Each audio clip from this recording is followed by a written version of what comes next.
নমস্কার, আপনারা দেখছেন আরোহী নিউজ বাংলা। আপনাদের সঙ্গে রয়েছে আমি সিঞ্চিনি। ভারতের বায়ুসেনা দিবসের সাংবাদিক বৈঠকে ফের সামনে এলো বহুল আলোচিত অপারেশন সিঁদুরের প্রসঙ্গ। বায়ুসেনা প্রধান অমরপ্রীত সিং জানিয়েছেন, পাকিস্তানের অন্তত 5টি যুদ্ধবিমান ধ্বংস করেছে ভারত। এর মধ্যে রয়েছে মার্কিন তৈরি F-16 ও দেশীয়ভাবে নির্মিত JF-17। এক রাতের অভিযানে পাকিস্তানের রাডার, রানওয়ে, কমান্ড সেন্টার এবং হ্যাঙ্গারও ভেঙে চুরমার হয়ে গেছে। অমরপ্রীতের দাবি, এটাই চলতি বছরের সবচেয়ে তাৎপর্যপূর্ণ সামরিক অভিযান, যেখানে সেনা, নৌসেনা, বায়ুসেনার যৌথ পরিকল্পনা নজির গড়েছে ভারত।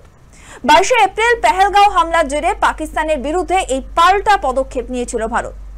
6 মে মধ্যরাতে শুরু হয় অপারেশন, যা দ্রুত ফলপ্রসূ হয়। পাকিস্তান নানা দাবি তুললেও এবার প্রথমবারের মতো বায়ুসেনা প্রধান প্রকাশ্যে সংখ্যা জানালেন। এই ঘটনার জেরে দুই দেশের সম্পর্ক আরো তলানিতে নেমে এসেছে। অপারেশন সিঁদুর মূলত প্রতিশোধমূলক সামরিক পদক্ষেপ। পেহেলগাঁওয়ে জঙ্গি হামলায় দায়ভার সরাসরি পাকিস্তানের ওপর চাপায় ভারত। এর ঠিক 2 সপ্তাহ পরেই সীমান্ত অতিক্রম করে পাকিস্তানের ঘাঁটিতে নিশানা করে ভারতীয় সেনা।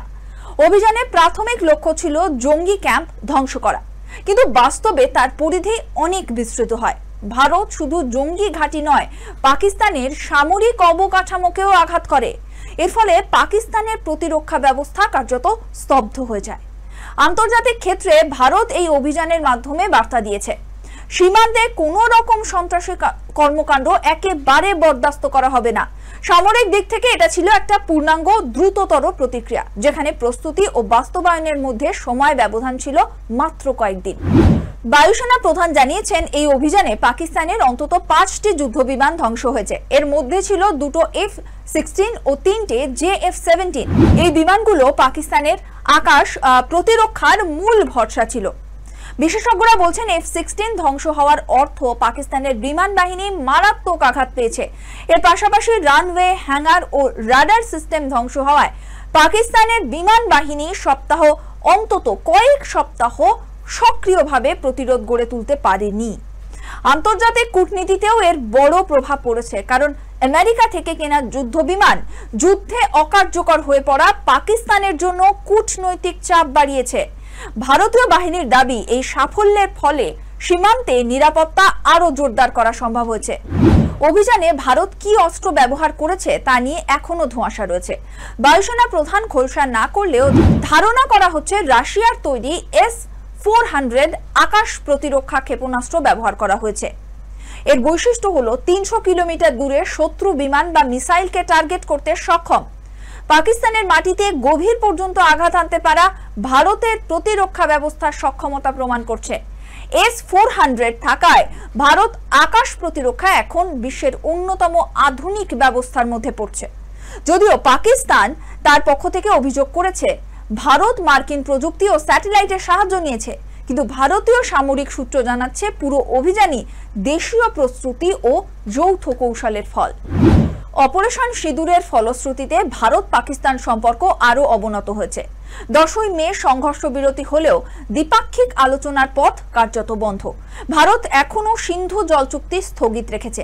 পাকিস্তান বিভিন্ন আন্তর্জাতিক মঞ্চে অভিযোগ তুললেও ভারতীয় বাহিনীর আঘাত কার্যত নীরব করে দিয়েছে ইসলামাবাদকে। কূটনৈতিক মহলের মতে, এই পরিস্থিতি দীর্ঘমেয়াদী অস্থিরতার জন্ম দিতে পারে।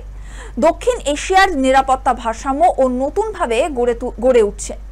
ভারত এখানে প্রমাণ করেছে, সীমান্তের ওপারে ঢুকে শত্রুকে কাবু করার সামর্থ্য তার রয়েছে।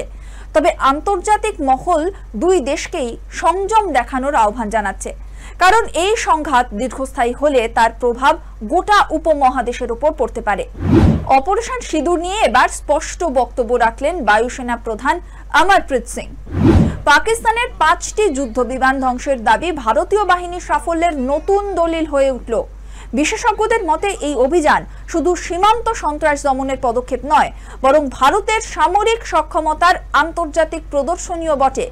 আকাশ প্রতিরক্ষা ব্যবস্থা থেকে শুরু করে যৌথ বাহিনী পরিচালনা, প্রতিটি ক্ষেত্রেই ভারতের শক্তি উঠে এসেছে। যদিও পাকিস্তান পাল্টা দাবি করেছে, কিন্তু এই বাস্তবে এই অভিযানের ফলে তাদের প্রতিরক্ষা ব্যবস্থা বড় ধরনের ধাক্কা পেয়েছে।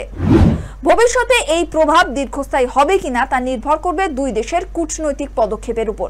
আপাতত অপারেশন সিঁদুর দক্ষিণ এশিয়ার ভূ রাজনীতিতে এক নতুন অধ্যায় লিখে দিল।